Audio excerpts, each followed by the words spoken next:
There are a few companies out there that I can think of that have given my life as much joy as BMW. You know, we're talking maybe Nerf, possibly the Christmas tree farm from my childhood. And that's not to say that I don't love other manufacturers. I break my neck for any cool car, but BMW for me holds a special place in my heart for reasons that we'll get to. And hopefully there's at least a couple of you out there that feel the same way, because, you know, BMW for me stands for speed. They stand for agility, German engineering, the three lights that came on my dashboard in the last month alone. And I still remember the first time I got to see a BMW like it was yesterday. And I'm not just talking the first time I literally saw a BMW when I was on the way to preschool to secretly crush on the girl named Brian, but the first time that I got to say, wow, could this possibly be a budding relationship of a man to a physical object he doesn't have the money, oh shit, to buy? So the story goes like this. My family was at the BMW dealership and my dad was looking for a car to get because I guess his company wanted him to look less cheap. And although I didn't know the model names whatsoever at the time, cut me some slack, okay, I couldn't even read yet and Bionicles existed. If we do some quick Sherlocking, I guess it was this generation X5 and I clearly remember it was white. Now my first thought when I saw this car was,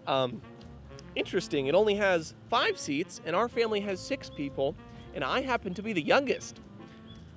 I'm in danger. But my second thought as I was hoisted into the luxurious cabin was, wow, there seem to be nicer things in life than Mom's Chrysler Town and Country. No, in fact, this was the coolest SUV I had ever seen up to this moment. I mean, futuristic styling, check. Sex appeal, I didn't know what sex was, but check. And, you know, rich leather seats primed for me to drop french fries between, check.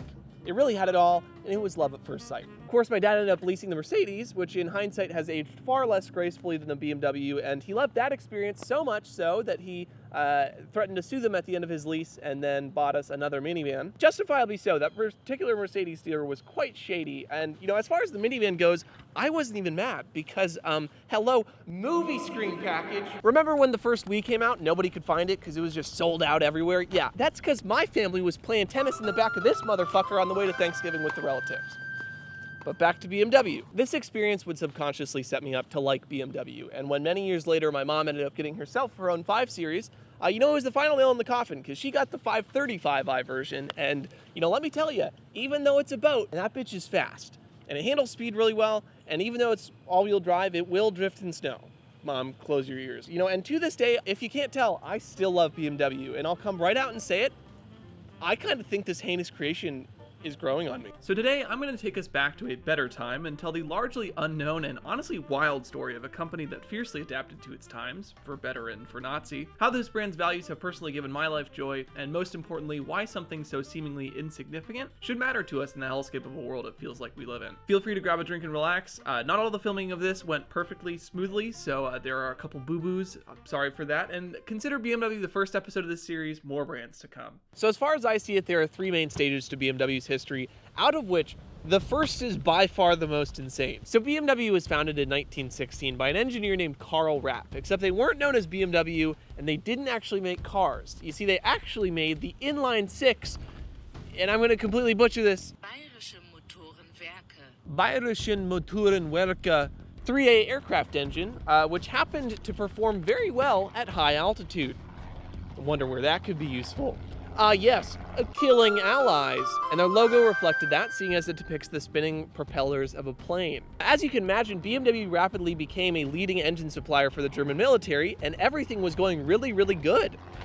Until it wasn't. You know, as you can imagine, the victors of a war generally don't want the enemy to continue manufacturing weapons, so BMW got its cheeks clapped. Equivalent to if you had spent your whole life training to be a world-class cyclist and then, you know, lost the Tour de France, so Lance Armstrong came and chopped your legs off. How did they survive? Well, by making whatever random shit their machinery could. We're talking tractors, kitchenware, railroads. In fact, making random shit to stay afloat after arming the bad guys is something we'll come to find happens quite a bit in BMW's history. Luckily though, after several years, they were allowed to start making engines again, only this time for cars, and then that ultimately expanded into cars and to motorcycles. For instance, their first dedicated sports car, the sexy as fuck 328, foreshadowing. Look, all I'm saying is pull up in one of those bad boys in 1938 and your crush's lederhosen are going to be nowhere to be found. Integrated headlights, swooping design, the horsepower of a souped up Ryobi. Yes, please. Also notice it had the signature double kidney grille. This is around where it started. Now, if you recall from earlier, you know, I told you that they weren't allowed to make aircraft engines.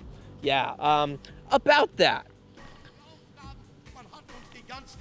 Looks like aircraft engines are back on the menu, boys. Only this time they got to use a cool new invention called slave labor from concentration camps such as Dachau. Sorry, did I say cool? I meant really fucked up. In fact, I didn't even know this, but by the end of the war, out of their 50,000 person workforce, nearly half consisted of Jews and other prisoners of war. 25,000. Now, that's not to say they were the only ones doing this. At least Mercedes paid war reparations. You know, and I can only imagine the pressures on a military supplier in Nazi Germany, but suffice to say you won't find that on the BMW.com heritage tab. Now picture this, guys, right? The end of World War II. Not so good for Germany, was it? And when the party stopped, BMW found themselves on the shitter again. Only this time, there was diarrhea everywhere. Seeing as they were a military supplier, every one of their engine-making factories had been bombed to shit by the RAF, and their car-making factories now are in the Soviet Union, so they're just totally gone. Oh, also, even if they could remake their factories, they've been banned from making aircraft engines and every other type of engine,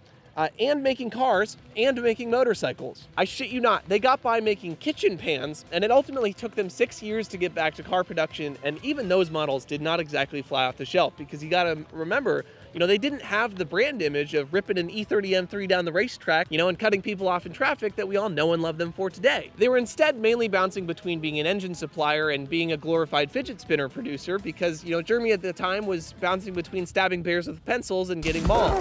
So by 1959, in the midst of the Cold War, BMW was in a really bad spot because they'd spent all of their money rebuilding themselves, yet their current models or post-war models weren't all that compelling. At this point, management only had 3 options on the table: go die in a hole, or accept a new investment from 2 brothers named Herbert and Harold Quant, which would grant them majority ownership of the company. And apparently the dealers really didn't want to merge with Mercedes because they took that investment, and thank God they did. Because the Quant brothers' plan to regain the crown was pretty simple, and you just might recognize it. They said, hey BMW, drop what you're doing and go full speed ahead into mid-size, middle class, sporty yet refined sedans, and make them not suck this time, and that's exactly what they did. The first car that came out of this new era was the 1500, followed by the 1600, the 1800, the 2000, and the 2002. And to give you context, this is all happening right around the same time that John F. Kennedy is president. For once, BMW got it very, very right. I don't know about you, but I think this looks good, and a lot of other people did too,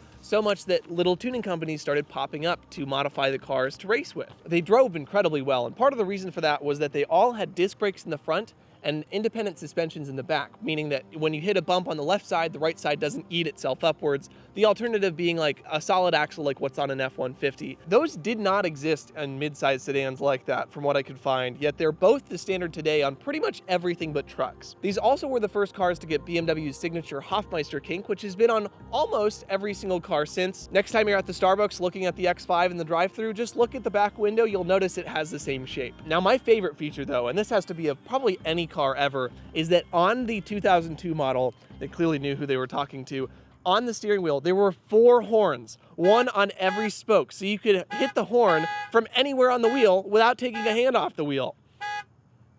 German engineering at its finest. So the result of all of this is that they were exporting them like crazy, especially to those rich Americans who were trying to distract themselves from the horror show that was going overseas. In fact, they sold 420,000 of the 2002s, and it probably helped that Germany itself was doing really well economically at the time. So naturally, BMW decided to expand their lineup into 3 distinct segments that I think you just might recognize: the 3 Series, the 5 Series, and the 7 Series. Welcome to the BMW that us enthusiasts know and love, and you're probably going to recognize quite a bit about what we're talking about. This is the last third of their history, and it's the BMW that, frankly, I and many other enthusiasts grew up pining over. It's the dawn of the E, or rather their letter naming scheme for their generations. And since that's how most enthusiasts refer to their cars, that's how we're going to go through them. Starting off, we have the most known 3 Series, which I personally own and drive. I love it, and it's the smallest of their lineup of sporty yet slightly luxurious sedans. You see new ones in corporate parking lots, old ones in high school parking lots, and old ones being treated like Van Gogh paintings. Justifiably so, the E30 M3 is literally priceless art. Fight me. So the model names go like this: E21, E30, E36, E46, E90, F30, G20. Each generation, these cars have gotten more comfortable, more powerful, and more featureful across the board. And I say across the board because there's always been quite a few variants that you could get. Generally, though, there's always been a regular one, a fast one, a roll coal one, or multiple if you live in Europe, an I cheaped out one, and then the beloved highly sought after M model. You can then get that in a 2-door or a 4-door, although in modern times after the F generation, they've changed the 2-door cars into the 4 Series. The 2 cars I mentioned earlier, making fun of their whale-sized grills, but saying that I kind of like them. Yeah, that is the new M3 and M4. So one thing that you'll hear that people are not happy with is that the size and weight of them has grown over time to the point where the new G20 is more than a foot longer than the original E21 and 40% heavier. Now, this is of course an issue because, as we all know, bigger and heavier things are generally less nimble, as seen in both cars and people. In fact, people were really angry when they learned that the F30 generation that came after my car was going to be 4 inches longer than it. Frankly, I think that they shouldn't be that mad though, because if anything, it just shows that 4 inches is more than enough to matter, at least to other men. Really though, as far as I see it, I don't think it's a big deal because as far as I see it, that's why they created the 2 Series. And now another thing that people like to bitch about in forum posts occasionally is that the cars have gotten too high in price and that they're now unattainable. That is actually not true. When you adjust for inflation, they've actually gotten cheaper over time. In fact, the E30 325i cost $5,000 more in today's money than the new G20, yet had less than half the power, shipped without air conditioning, and included about 1,000 pounds less car for your money. Now, of course, it stands to reason if that's a good thing, but I'll leave that up to you. The 5 and 7 Series I'm going to group together because their story is basically the same as the 3 Series, getting more powerful, heavier, more featureful over time. Starting with the 5 Series, this is the car that you get when you've made it and you want your coworkers to know that you have butt massagers and they do not. Go take your peasant Rogan die in a hole, Bill. There have been 7 generations so far. 1, 2, 3, 4, 5, 6, 7. Obviously, the worst of these is the puke-inducing E60. Fun fact, the M versions of these actually had V10 engines that are pretty much across the board known for being horrendous nightmares. Now, my mom's car is the F10, it's right over here, and it is really a different car than mine. If my car is the one that you buy when you generally want to know everything going on around you while you're driving, her car is the one that you buy and say, I'm gonna roll my sound insulated window up now so I can't hear any more of your bullshit. Finally, the 7 Series. Now, this is the Big Daddy flagship, and this is the car that you get when you've actually made it and you don't want other people to know, and it's the competitor to the Mercedes S-Class for context. This starts to border into the I have a driver segment of cars, and its generations look like this, but I'm just gonna take a wild stab in the dark and say that you guys don't really care about it, so I'm just gonna brush right over it. Other notable models they eventually came out with over time: the M1, the Z3 and Z4, the i8 and the Ugly Mobile, the X5 and X3 sedans to match the 5 Series and 3 Series, and a whole bunch of other money grab SUVs as well. But before we get to what all that means and why I care, I want to say one more thing. You can't really talk about BMW without talking about reliability. I mean, people love to bitch and moan about how, high-end cars are generally less reliable or they break more and they're harder to service, right? In fact, people like Scotty Kilmer, and I'm sure that you can tell I'm not the hugest fan, have made it their entire identity to shit on cars like mine. I just want to set the record straight. No manufacturer starts the design process and says, how can we make this product bad? And certainly an entire industry doesn't. Rather, I think it's probably a combination of 3 things. 1, luxury cars are generally the first to get any new technology. 2, more features and more technologies means more points of failure. And 3, new technologies means kinks that have not yet been ironed out. We're talking air conditioning, heated seats, LED headlights. You can bet that the guy driving the Porsche got those before your Corolla did. That's what you expect when you pay $70,000 for a car. Of course, these eventually trickle down to the rest of us and they get the kinks ironed out, but the value of owning a car that's that expensive and more cutting edge is that you get those features. And if you were looking for low ownership costs as your #1 priority, you're probably not the same person looking to buy a $70,000 car. The other thing that I want to talk about is that when you include high-end components on a low-volume car, once it's depreciated to being worth $15,000, that $70,000 car, those are still $70,000 car parts, right? And that's not anyone's fault. That's just how it is. And so one of the things that you'll see happen is that, people who buy a used 3 Series like mine, will not do the maintenance that they should on it because they'll look at the bill from BMW and they'll go, holy shit, I'm not changing the coolant. That's way too expensive. And then what do you know? They get corrosion in the lines. And then everyone finger points and says, unreliable German cars or, whatever bullshit. That's not to say that there aren't very real issues, water pump, but it's just that people seem to lump all issues into one category, and that's certainly something that people look over. My point is really this. Different models have different design priorities. There are things to love about every car, and that is okay.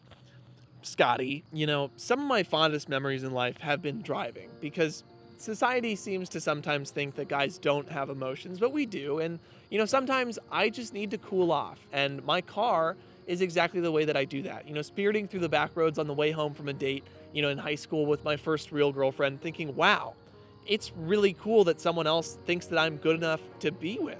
In that situation, my car becomes an extension of myself, like, Hiccup is to Toothless. And the more nimble it is, the more it shrinks around you, the more it can play Impossible by Amberlin, the more I want that. And that is what I think BMW has excelled at when you strip away all of the mall crawlers and Karens. And of course, I love Toyota and Mazda and Subaru, and we'll get to those, but today it's about BMW. And that is what I think BMW has excelled at when you strip away all of the mall crawlers and Karens. Bravo. And you know what that means? That means that I've just jinxed myself and 25 fucking things are gonna break tomorrow, so you better turn your fucking notifications on or I'm gonna come for you in my limp mode ass, water pump broken ass, 3 valve cover replacement.